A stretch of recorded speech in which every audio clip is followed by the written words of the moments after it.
158 տարի առաջ փետրվարի 25-ին է ծնվել հայոց պատմության մեջ իր հավերժ տեղը բռնած ռազմական գործիչը զորավար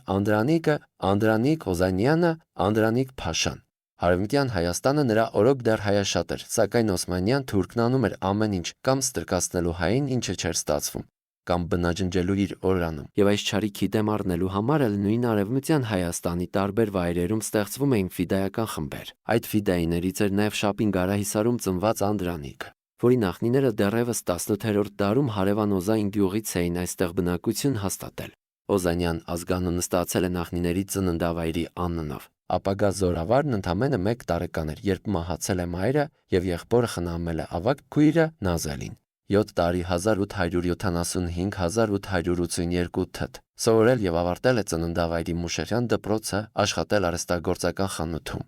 Ամուսնացել է 17 տարեկանում, սակայն այս անգամ էլ դառը ճակատագիրը մեծ հետք է թողել ապագա հայտուկապետի վրա։ Ծննդաբերելիս մահացել է կինը, հաջորդ օրը նորածին որդին։ Հետագայում, երբ Անդրանիկին հարցրել են, թե որոնք են եղել իր կյանքի ամենաթխուր պահերը, նա պատասխանել է,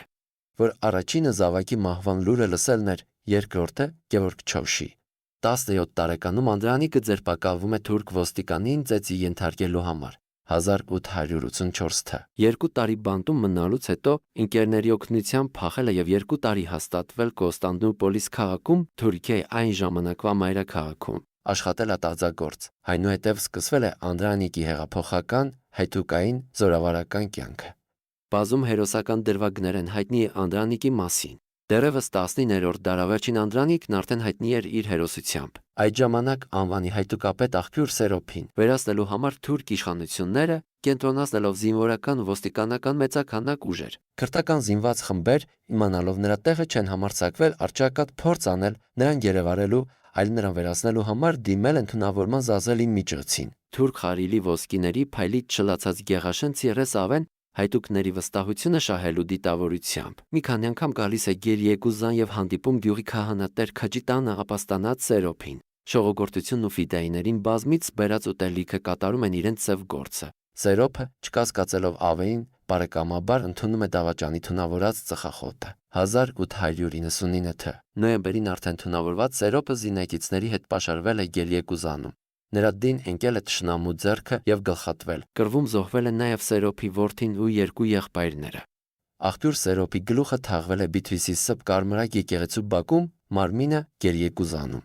Վիրավորվել է կինը, Սոսե մայրիկը եւ գերեվարվել։ Անդրանիկն ու Գևորգ Չավուշը տեղեկացել են թունավորման մասին։ 1900 թ. Ապրիլին Գևորգ Չավուշը Շենիկցի մանուկի եւ Ղազարի հետ մտնում է Ավեի տուն եւ նրանից իմանում բոլոր դավաճանների անունները, սպանում են նրան ողջ ընտանիքին։ Հետո նրանք իրար հետևից ոչնչացնում են մյուս դավաճաններին։ 1900 թ. Նոյեմբերին Անդրանիկի, Գևորգ Չովշի, Մակարի եւ Գալեի հետ 25 հայտուկներ դարան են մտնում Մարիկի կիրճում, որտեղով պետք է անցներ Խալիլը։ Նա իր 40 զինված հեծյալների հետ էր։ Երբ հեծյալները բավականին մոտեցան, հայտուկները կրակ բացեցին։ Սատկեց Խալիլի ձին։ Ողջ մնացած Խալիլին խուզարկեցին եւ գտան 13 հայ դավաճանների անուններ։ Դրանից հետո Խալիլի գլուխը կտրեցին, անարգ չնամուց վրեժ լուծեցին, Խալիլ Փաշայի գլուխ կտրեցին, մատնիչ ավեյցեղ ջնջեցին։ 1901 թ. Նոյեմբերի սկզբին 25-27 անձից բաղկացած հայտուկների խումբը զորավար Անդրանիկի գլխավորությամբ Սասունից իջել է Մշո Սուրբ Առաքելոց վանք եւ նոյեմբերի 6-ից